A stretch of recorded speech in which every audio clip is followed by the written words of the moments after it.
Polisi netapkan mantan Kades Sukamenang Muratara jadi tersangka jero kasus dugaan korupsi dana desa. Dana desa senilai 700 juta lebih tersebut dipakai oleh tersangka untuk foya-foya.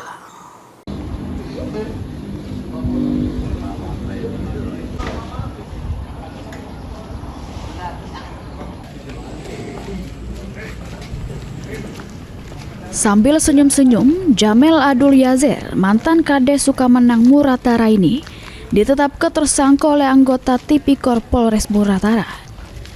Jero kasus dugaan korupsi dana desa, bahkan dana desa senilai 744 juta rupiah tersebut dipakai tersangka untuk foya-foya.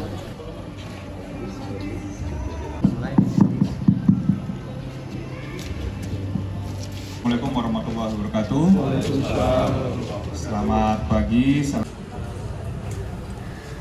Terungkapnya kasus ini berawal dari janggalnya pengeluaran dana desa untuk pembangunan fisik desa.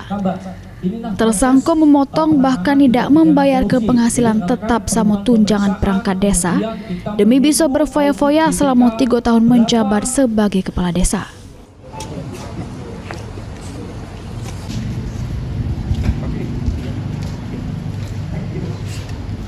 Korupsi itu digunakan untuk apa?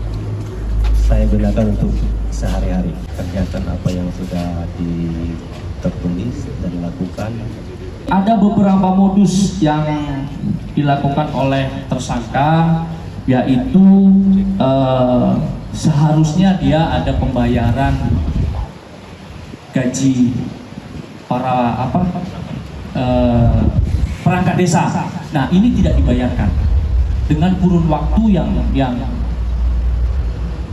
lumayan lama. Jadi beliau ini menikmati sendiri, dan beliau ini ya memang benar-benar menikmati, jadi tidak dibelikan seperti mungkin kendaraan atau kebun segala macam.